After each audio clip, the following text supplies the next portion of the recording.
तो फाइनली हमारी 100th video बन चुकी है यूजीसी नेट पेपर 1 की, and I am very glad that you supported me this through this of my journey. Basic वैसे videos तो हमारी 170 टू 170 प्लस बन चुकी है, पर अगर मैं सिर्फ यूजीसी नेट पेपर 1 की बात करूं तो this is our 100th video और 150 डेज 150 टॉपिक्स। और जैसे कि मैंने पीछे शुरू की सीरीज जिसमें मैं 25 इंपॉर्टेंट क्वेश्चंस करा रहा हूँ, उसके कई चैप्टर्स के मैंने, जैसे पीपल एंड एनवायरनमेंट हो गया, टीचिंग एप्टीट्यूड हो गया,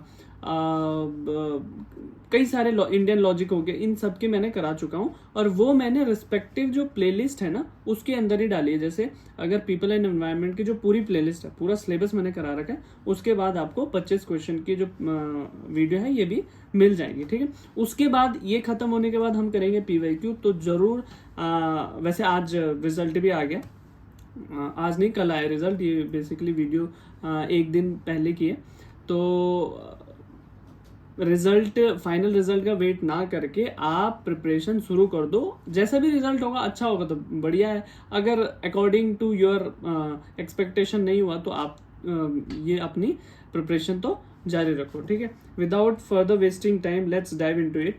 A very good evening everyone, my name is Rahul Negi and you're watching me on the Scholars Guide. So this basically is day 100 of 150 day 150 topics, और आज है हमारा most important questions of logical reasoning. Logical reasoning देखो, इसमें मैंने इतने drill करके आगे पीछे इधर उधर से, मतलब हर डायरेक्शन से क्वेश्चन मैंने इसमें मेंशन किए, इसीलिए आप इसको कंप्लीट देखें। ठीक है, शुरू करते हैं।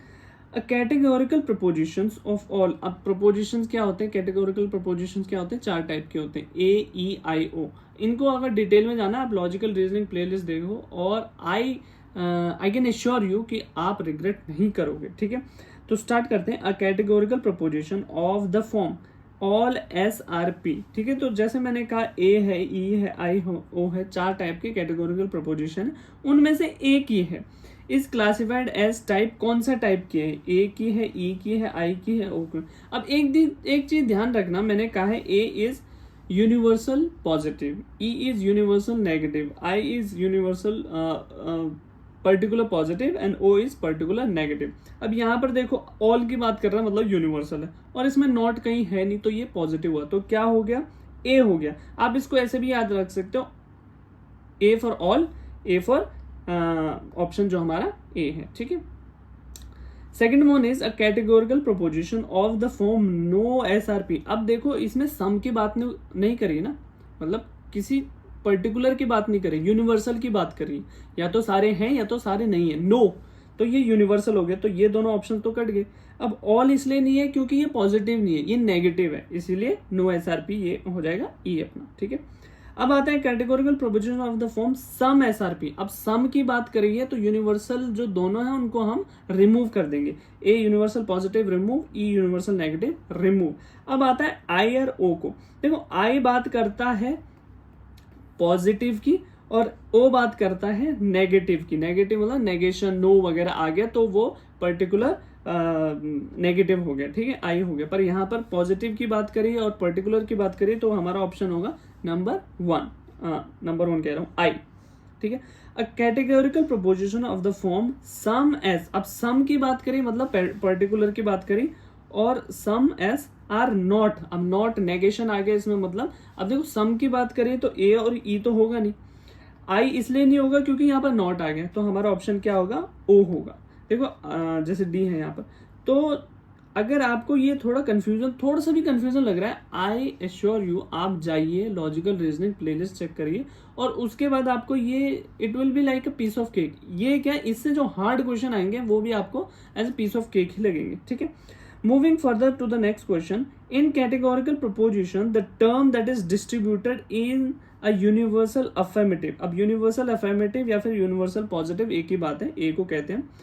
टर्म दैट इज डिस्ट्रीब्यूटेड, अब जो 4 टाइप के प्रोपोजिशन है ना, AEIO, उसमें डिस्ट्रीब्यूशन का भी एक क्वेश्चन आता है कि पहला डिस्ट्रीब्यूटेड है, दूसरा डिस्ट्रीब्यूटेड नहीं है, दोनों डिस्ट्रीब्यूटेड है, दोनों अनडिस्ट्रीब्यूटेड है, कैसे कैसे गए वो वैसे प्लेलिस्ट में वो भी है, पर यहाँ पर भी देखेंगे। अब देखो ये क्या कहता है कि डिस्ट्रीब्यूटेड कौन सा है? The term that is distributed in a universal affirmative proposition is only subject. अब ओनली सब्जेक्ट क्यों कह रहा हूं मैं? अगर आप फॉर एग्जाम्पल इसको देखो, यूनिवर्सल अफर्मेटिव है, अब इसमें क्या डिस्ट्रीब्यूट मतलब जो ऐसा सब्जेक्ट जो अपने आप को दूसरे से अलग करता है। जैसे यहाँ पर क्या है, ऑल एस आर पी, किसी एक के बारे में सब कुछ बताया गया है, ऑल एस, ठीक है, पर पी के बारे में कुछ नहीं कहा, ये ऑल पी है या फिर सम पी है, ये नहीं पता ना, ऑल पी भी हो सकता है, सम पी भी हो सकता है। तो पी को डिस्टिंग नहीं किया, पर यहाँ में एस को इन्होंने डिस्टिंग कर दिया कि सारे एस के बारे में बात की, या तो सारे एस हैं या तो सारे एस नहीं है, तो वो हमारा नेगेटिव में आता है, ठीक है। तो हमें क्या है कि जहां पर हमें एक चीज को डिस्टिंग करके हम देख सकते हैं, यानी यहाँ पर ऑल एस की बात करिए, मतलब एस इज डिस्टिंग और डिस्टिंक्ट फ्रॉम पी। तो यहां पर क्या हो गया हमारा term that is distributed only subject, क्योंकि यहां पर सिर्फ सब्जेक्ट डिस्ट्रीब्यूटेड, ये हो गया पहला सब्जेक्ट और दूसरा प्रेडिकेट। अब दूसरा है, अब देखो इस 4 टाइप के इसके भी क्वेश्चन है और उससे आपको एकदम क्लियर हो जाएगी picture. In categorical proposition both subject and predicate term are distributed in which type of proposition, मतलब सब्जेक्ट और प्रेडिकेट दोनों डिस्ट्रीब्यूटेड है, दोनों का डिस्टिंक्शन पता लग रहा है, दोनों अलग अलग हैं। कैसे? अब देखो ऑल एस आर पी, इसमें ये है डिस्ट्रीब्यूटेड, इसमें कह रहा है नो एस आर पी। अब अगर नो एस आर पी है तो मैं ये भी कह सकता हूँ नो पी आर एस, ठीक है, ये एस है ये पी है, दोनों डिस्टिंक्ट है ना, हमें अलग अलग हो रखे हैं, तो डिस्ट्रीब्यूटेड है इसका मतलब, ठीक है। तो इसका ऑप्शन क्या हो गया? बी हमारा ई, यूनिवर्सल नेगेटिव। अब देखो आगे, इन the classical square of opposition. अब क्लासिकल स्क्वायर ऑफ ऑपोजिशन एक डायग्राम है जिसमें ए, ई, आई, ओ होता है, इनके बीच में अलग अलग रिलेशन है। जैसे इसको कहते हैं कॉन्ट्राडिक्टरी, इसको कॉन्ट्रेरी, इसको सब कॉन्ट्रेरी, इसको कहते हैं सब अल्ट्रेशन, ठीक है। वो अगर मैं आपको डायग्राम दिखाऊं अपने लेक्चर्स में, वो भी आपको डायग्राम मिल जाएगा। एक सेकेंड है, यहाँ पर कहाँ है ये डायग्राम? हाँ, ये वाला देखो डायग्राम, ये है, इसको स्क्वायर ऑफ ऑपोजिशन। देखो लॉजिकल रीजनिंग है, सब कुछ कनेक्टेड है। और जैसे स्क्वायर ऑफ ऑपोजिशन, इसमें भी अब ये तो स्क्वायर ऑफ ऑपोजिशन है, पर यूज इसमें भी प्रोपोजिशन ही होते हैं, ए ई आई ओ, जैसे ए ई आई ओ। तो इसमें रिलेशन पूछेगा, ए और ए ओ के बीच में क्या है? कॉन्ट्राडिक्टरी। ई और आई के बीच में क्या है? कॉन्ट्राडिक्टरी। ई और ओ के बीच में क्या है? सब अल्ट्रेशन। ऐसे ऐसे रिलेशन के क्वेश्चन आएंगे, जैसे देखते हैं हम, ठीक है। क्वेश्चन क्या है? इन the classical square of opposition, जो वो है, इसको हम क्लासिकल स्क्वायर ऑफ ऑपोजिशन कहते हैं, ठीक है। अब इसमें क्या कहता है? The O, A and O proposition, A E I O, इनके बीच में क्या था? कॉन्ट्राडिक्टरी। तो कौन सा रिलेशन है? कॉन्ट्राडिक्टरी, ठीक है। इन the classical square of opposition the E and I preposition stand in which relation? अब देखो ए ई आई ओ, अब ई ये कॉन्ट्राडिक्टरी है, तो ये भी मैंने कहा था ये भी कॉन्ट्राडिक्टरी, तो ये भी क्या हो जाएगा? Contradictory, C option. In the classical square of opposition the A E proposition both stand in which relation? अब ए ई आई ओ, इनके बीच में कॉन्ट्राडिक्टरी, इसके बीच में क्या है? ए और ई के बीच में क्या है? कॉन्ट्रेरी, जो आप पीछे पिक्चर देखो उसमें भी पता लग रहा है, ठीक है। तो इसका क्या हो गया? Option number A. आगे देखो, in the classical square of opposition the I O proposition both particular है, स्टैंड इन विच रिलेशन? अब देखते हैं, ए है, ई है, आई है, ओ। मैंने क्या कहा था? ये कॉन्ट्रेरी और ये सब कॉन्ट्रेरी, तो कौन सा ऑप्शन है? सब contrary. If A proposition is true, then according to the classical square of opposition, the corresponding I proposition is, देखो A proposition क्या है? all S R P, और हमारा I proposition क्या है? sum S R P। Obvious सी बात है, अगर ऑल एस हमें कह रहे पी है, तो अगर all is some is part of all, अगर ऑल एस आर पी है तो सम एस इज पी भी होगा। तो इसीलिए अगर ए प्रोपोजिशन इज ट्रू तो I proposition will be also true, ठीक है। अब आता है in categorical syllogism mood refers to. अब इसमें क्या होता है ना, साइलोगिज्म में 2 चीज होते हैं, एक होता है मूड, एक होता है फिगर। फिगर 4 टाइप की होती है, वो मिडिल टर्म पे डिपेंड करते हैं। मिडिल टर्म की पोजीशन क्या है? लेफ्ट से राइट आ रहा है, दोनों राइट है, दोनों लेफ्ट है, लेफ्ट से राइट आ रहा है, उसके हिसाब से फिगर 1 2 3 4 होती है। पर यहाँ पर क्या है, मूड किससे बनता है? मूड किससे, मूड एंड फिगर में मूड उससे बनता है जो हमारे प्रीमाइसेस 1 प्रीमाइसेस 2 कंक्लूजन होते हैं ना, जैसे P1 है, P2 है, कंक्लूजन है। अब इसमें क्या है, A है, E है, I है, O है, ठीक है, P1 में। P2 में भी देखेंगे हम कौन सा A E I O U O है, और कंक्लूजन में भी देखेंगे A है, E है, I है, O है। तो उस हिसाब से जैसे यहाँ A हो गया, यहाँ A हो गया, यहाँ A हो गया, तो मूड हमारा बन गया A A A। अगर यहाँ A हो गया, यहाँ E हो गया, यहाँ E हो गया, तो मूड बन गया A E E। तो वो मतलब पोजीशन पे है। ये जो इनकी 3 proposition the combination of this type of 3 proposition is syllogism, ठीक है, मूड बनता है उससे, ठीक है। In categorical syllogism figure refers to, figure मतलब क्या होता है, जो मिडल टर्म होती है ना, जो प्रोमाइसिस में होती है, मिडल टर्म ध्यान रखना, middle term presents in promises but not in conclusion. तो मिडल टर्म प्रोमाइसिस के बेस पे हमारा क्या फिगर बनती है। मूड तो बेस पे किसके बेस पे बनता है, प्रोपोजिशन क्या क्या है, A E I है, A है, A E है, उस पे मूड बन गया, फिगर हो गया। जो जैसे प्रोमाइसिस 1 में है, पहला यहाँ मिडल टर्म है, दूसरा मिडल टर्म यहाँ है, तो कैसी फिगर है, ऐसी मिडल टर्म ऐसे, तो ऐसी फिगर है। तो वो हमें देखना पड़ता है कि कहाँ पर हमारा वो है मिडल टर्म, उसके हिसाब से फिगर डिसाइड होती है। तो फिगर किसके बेस पे डिसाइड होती है, the position of the middle term in the premises, ठीक है। आगे, the following valid figures are traditionally recognised in a standard syllogism. जो वैलिड फिगर्स है, कितनी वैलिड फिगर्स है हमारे पास, 4 वैलिड फिगर है। अगर मैं आपको फिगर भी दिखा देता हूँ यहाँ पर, ये देखो, ये 4 फिगर है। मिडल टर्म यहाँ से यहाँ देखो, मैंने क्या कहा था, मिडल टर्म प्रोमाइसिस में है पर कंक्लूजन में नहीं होगी। तो मिडल टर्म की ये पोजीशन है तो फर्स्ट फिगर है, दोनों इस साइड है तो सेकंड फिगर है, दोनों इस साइड है तो थर्ड फिगर है, और यहाँ से लेफ्ट से राइट है, राइट से लेफ्ट है तो फोर्थ फिगर। ये मैंने बहुत अच्छे से एग्जाम्पल, अपना एग्जाम्पल दे के समझाया, आप इसको चेक कर सकते हो लॉजिकल रीजनिंग में, ठीक है। हाँ ठीक है।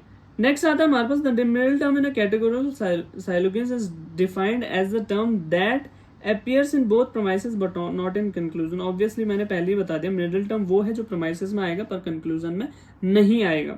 अ fallacy that arises purely from incorrect logical from, देखो फॉलिसी 2 टाइप की होती है, एक फॉर्मल फॉलिसी, एक इनफॉर्मल फॉलिसी। फॉर्मल फॉलिसी भी कई टाइप की होती है, जैसे fallacy of whole term, illicit minor, illicit major, ये सब टाइप की होती है। तो जो स्ट्रक्चर में फॉलिसी है उसको कहते हैं, उसको क्या कहते हैं, फॉर्मल फॉलिसी। जो अंदर कंटेंट में फॉलिसी है तो उसको कहेंगे इनफॉर्मल फॉलिसी। तो यहाँ पर ऑप्शन ए हो जाएगा, the fallacy of attacking a person making an argument rather than the argument itself. देखो अब इनफॉर्मल फॉलिसी होती है कंटेंट में जो फैलिसी है, और यहाँ पर एक फैलिसी की बात करिए जहां पर हम पर्सनल अटैक करते हैं, fallacy of attacking the person making an argument. जो पर्सन आर्गुमेंट मेक कर रहा है ना, उसको हम अटैक करते हैं, तो उस पॉलिसी को क्या कहते हैं, उस पॉलिसी को कहते हैं एड होमिनियम, ठीक है। ये सारी पॉलिसी भी मैंने कवर कर रखी है। The policy of assuming that one is trying to prove as a part of arguments, the policy of assuming what one is trying to prove as a part of argument. देखो कई policy ऐसे होते हैं ना कि जो वो prove करना चाहते हैं वो क्वेश्चन में ही अज्यूम कर देते हैं, तो उसको कहते हैं बैगिंग द क्वेश्चन। तो ऑब्वियसली नाम से ही पता लग रहा है कि वो क्वेश्चन में ही बैग करना चाह रहे हैं कि we want to prove this in the conclusion, ठीक है। तो वो क्या करते हैं, policy of assuming what one is trying to prove as a part of the arguments premises. Argument के जो प्रोमाइसेस में एक्सप्लेन करने की कोशिश कर रहे हैं, जो कंक्लूजन लाने की कोशिश कर रहे हैं, उसको प्रोमाइसेस में ही वो अज्यूम कर देते हैं, ठीक है। The policy in which an argument presents only 2 option, अब 2 ऑप्शन है तो इसको कहते हैं policy of dichotomy, false dichotomy भी कहते हैं इसको। The policy of using a word in 2 different sense, ठीक है, एक वर्ड को 2 डिफरेंट सेंस में यूज करना, उसको कहते हैं पॉलिसी ऑफ इक्विवोकेशन, ठीक है। नेक्स्ट है हमारे पास, deductive reasoning is best categorised as a reasoning that move. देखो डिडक्टिव होती है, ये शेप है डिडक्टिव की, मतलब जनरल से स्पेसिफिक आती है, इंडक्टिव की स्पेसिफिक से जनरल आती है। ये मैंने वीडियो में भी डायग्राम के रूप में बताया, डिडक्टिव, इंडक्टिव, कनोटेटिव, डिनोटेटिव, ठीक है। ये मैंने डायग्राम के रूप में समझाया, ठीक है। तो डिडक्टिव रीजनिंग क्या होगी, general premises to specific, logically certain conclusion. अब डिडक्टिव में क्या होता है ना, लॉजिकली सर्टेन है, जो प्रोमाइसेस के हिसाब से हम लॉजिकली बता सकते हैं कि ये ट्रू है।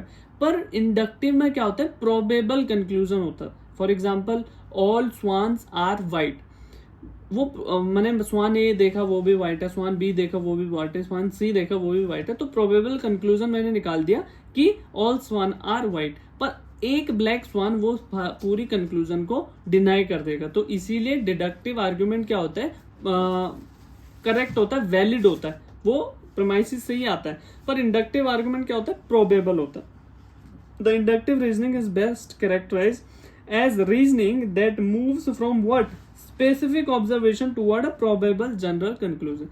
Specific से general कौन सा आता है, inductive, general से specific कौन सा आता है, deductive। ठीक है, आप ऐसे समझ सकते हो, डिडक्ट हो के कम हो रहा हो। Unlike deductive argument, the conclusion of a strong inductive argument is unlike deductive argument, the conclusion of strong inductive argument क्या होता है, प्रोबेबल होता है। क्या होता है, probable but not logically guaranteed. Logically guaranteed कौन सा होता है, डिडक्टिव। जो प्रमाइसिस है उसमें से ही कुछ ना कुछ कंक्लूजन में होगा, प्रमाइसिस से बाहर नहीं होगा।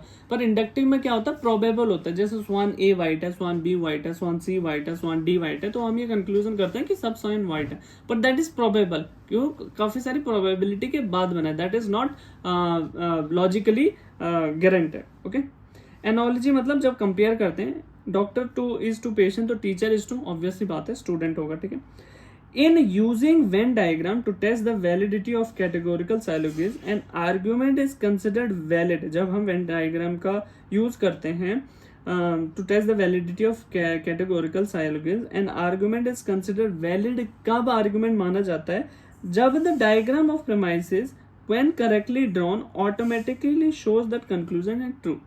मतलब वो डायग्राम ऐसा कैटेगोरिकल प्रोपोजिशन का ऐसा है, जब सही से बनाया जाता है, वो कंक्लूजन पे अपने आप हमको ले आता है। ठीक है, क्या कह रहा है, the diagram of the premises automatically shows the conclusion as true. तो वो वेन डायग्राम का दोबारा से पढ़ते हैं इसको। In using Venn diagram to test the validity of a categorical syllogism, an argument is consider. देखो, कैटेगोरिकल साइलोगिज्म की वैलिडिटी प्रूव करने के लिए an argument is consider valid. एक आर्ग्यूमेंट वैलिड तभी होता है जब the diagram of the premises, जब करेक्टली ड्रॉन होता है, automatically shows that the conclusion is true. Diagram क्या बताता है कि कंक्लूजन ट्रू। और डायग्राम किसके बेस पे बनता है, प्रीमाइसेस के बेस पे बनता है। ठीक है, that's it for today. I hope you liked it. If you did, you have to subscribe to the Scholars Guide. You have to comment down your valuable suggestion, and I'll keep making such informative videos for you for UGC NET paper 1, and I will see you in the next video. Bye bye.